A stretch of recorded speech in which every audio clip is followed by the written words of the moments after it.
So anyways, I was on the plane, and I started watching this space movie, and, it's just another one of those space movies where it's just like, everybody dies or people leave. There's always just like the one person left out in space. How are they going to survive? And I started to watch it. It's like, I already saw this fucking movie 2 years ago. Sandra Bullock did this movie, right? She got left alone. When Richard Gere fucking floated off into whatever this fucking guy's name is, the guy with the motorcycles, right? Married the lady finally. Guy from Ocean's 11. One of those guys, he has so much charisma, all he has to do is just say the fucking line. He doesn't have to throw any mustard on it. That guy. George Clooney, he just says the fucking line and you believe him. Right? Fucking guy's fearless. Did you see him in that movie? You didn't give a fuck. Yeah, I'm just going to float out into space. He's still cracking jokes and shit. I'm just going to go over here and suffocate.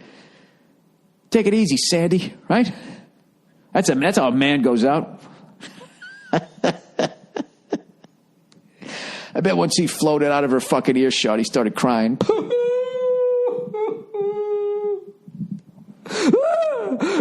As you sit there fucking floating around.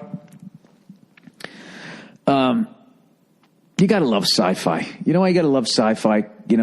I hate watching real shit about space.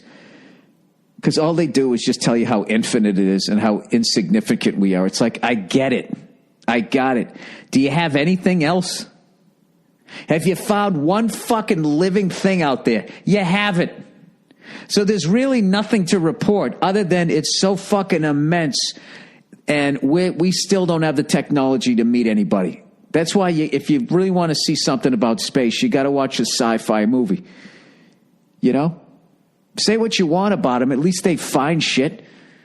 There's car chases and people, hot chick aliens, right? Space bars and stuff like that. You fucking put on one of those Bravo shows with that black guy there who fucking knows everything. What's his name? He's like the guy from The Matrix. Lawrence Fishburne, Fishburne?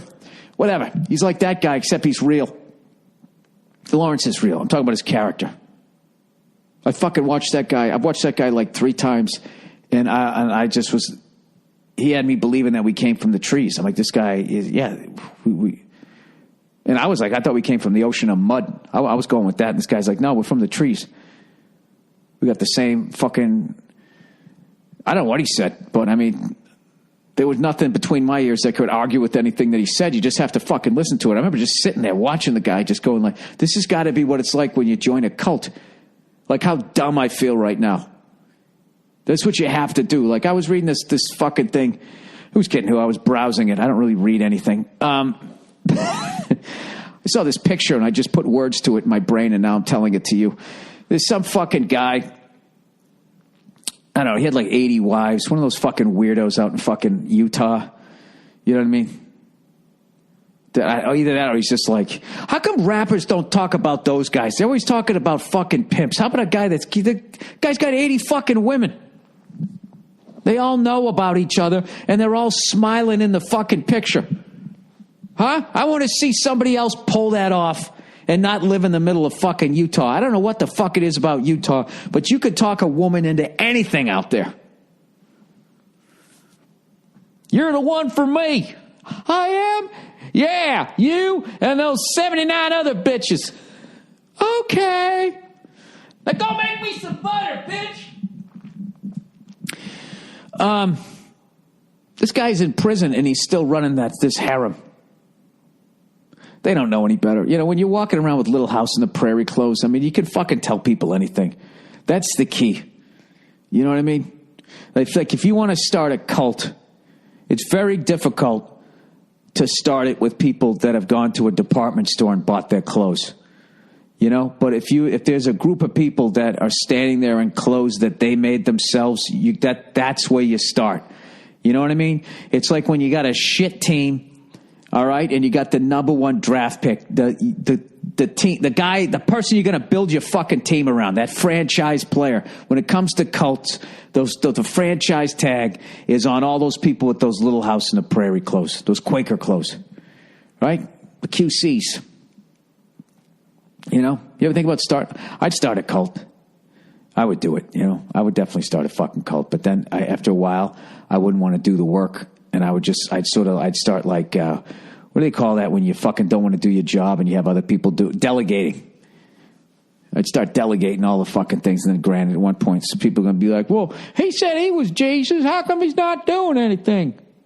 I don't remember reading anything about Jesus being lazy. I mean, he just sits around and fucks everybody.